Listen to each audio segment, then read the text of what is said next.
Hey guys, this is Wyatt with Triad Dirtworks. Got a job that we're doing right now, and it's kind of a big job we've been in the process with, so I haven't really had enough time to do a lot of filming on this, nor would it be a really good idea to film a lot of it, because a lot of it's just machine work and grading and stuff like that. We've added a lot of dirt over the past couple weeks on this project here and there, and doing some stump grinding, some drainage work that we've already completed. But I do want to show you kind of what we're working on today. It's a pretty good point to start filming and getting an idea of what this project entails and all that good stuff. So right here we have got some hardwood mulch, and usually we don't typically spread mulch. We always leave that to landscapers, and we are working with a landscape company on this project, but they're so far out that they didn't want to leave the ground bare for a couple months. They wanted to get something down before they do their install and planting. So we told them we'd help them out and paint the bed lines out, install the mulch, and get it looking presentable for the next couple months to come before they get the plants in the ground. And the bed lines turned out really good. Edged them out this morning. Got all this hardwood mulch put out. And same thing over here. And a big reason I want to talk about today is the Harley rake versus hand raking and what the difference looks like, and kind of do a comparison side by side. This is a good project to do it because we're halfway. We've got this part hand raked and we got the upper part on the left Harley raked, and I want to show you the difference, what it makes to hand rake a yard. And so as you can see, this side has been raked out by hand, all of it about to that point, to the corner of the house, and then straight down in between them two azaleas at the end there. And you can see right here, everything's nice, smooth. Of course, it's on a very significant slant down hill, but everything's nice and smooth, and it's nice and fluffy. It's just real nice and loose and fluff. And all the debris and trash and stuff is out of it for the most part. There's still a couple roots here and there that we're gonna chop out and get rid of.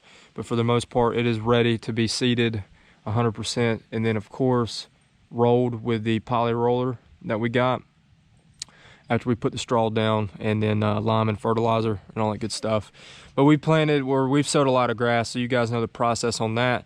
But I haven't really went into detail about how fine-tuning a yard, even after you use a power rake or Harley rake, what the difference it makes. And so this is this side. It has been hand raked, like I said before. And let's walk over to this side up here.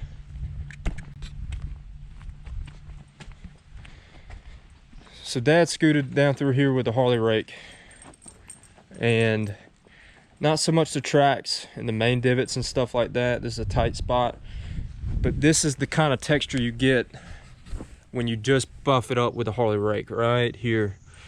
The Harley rake has got those teeth on it, and I'll get a close-up of what it looks like and kind of explain the deal with that. And it's got little divots. And a lot of people, like I've mentioned in some past videos, they stop at this point. They might throw the hand rake on it a little bit, maybe just to level it out a little bit further, but typically not. They just go ahead and direct seed, and that is not the practice that we follow. I don't care how big the yard, like I've mentioned before, we're going to hand rake it to the very end. That's how we've done all of our yards, and that's how we'll continue to do them. It really makes a huge difference. Look, we got a... got somebody that wants to be famous. Come here. Some good dogs right there.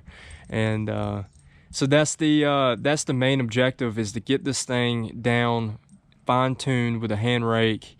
And I just wanted to do like a side-by-side comparison about what it looks like pre-hand rake versus Harley rake and power raked. It's a big notable difference. It is. It takes a lot more time. It takes a lot more manpower to do it. It's a little tedious, slow process, but at the end of the day, it makes for a great turnout when the grass comes up and germinates, and it allows for a good stance of grass. So that's why we do what we do. And I'm going to show you the Harley rake right here. So them divots that I was talking about, that's essentially what it's leaving, because you got these little teeth right here. Let's see here. You got these little knobs that stick out, and this is on a big drum that rotates, and there's plenty of footage of this doll baby in action. And as it's rotating, all it's doing is churning and burning the ground and kind of loosening it up and breaking it up. And it also does a really good job of getting a lot of on the top debris off and kind of getting it in a centralized location where you can get it up and out. A lot of the roots and rocks and pebbles and stuff like this will come up with this Harley rake. And I call it a Harley rake. This is actually a Bobcat attachment. It's their power rake attachment. Harley rake is a brand in itself, and is probably the best on the market as far as any kind of power rake situation. And this one is actually modified to fit this T-Rex machine. Can't use those plates, not quite big enough, so Dad did a little bit of fabrication and made it work. And it does a really good job for this machine.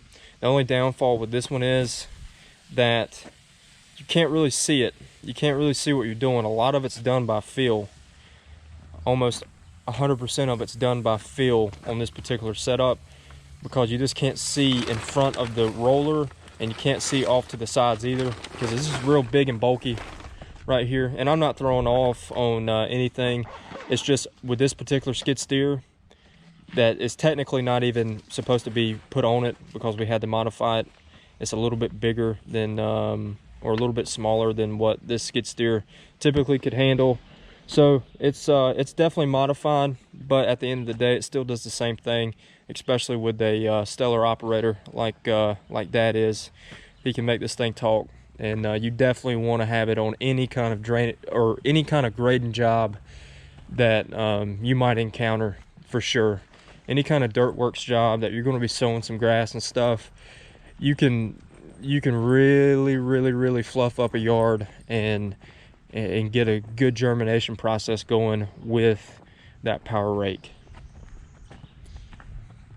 But you can see, and this isn't really the best example of the Harley rake, and I'll show some maybe more in the back, but it's just not, it's almost acceptable, but in Triad Dirtworks eyes, it's just not acceptable. There is a step further, and that is putting the hand rakes on. So I just wanted to touch on that, and we'll have some more videos kind of about different topics on this job, because it's been an ongoing deal for the last couple weeks, and just didn't really want to film all of it, because a lot of it is a lot of repeat stuff that we already do and we already got videos on. But I just really wanted to touch on hand raking versus power raking and what the difference it makes. It is unbelievable. So anyways, guys, I hope you enjoyed this video.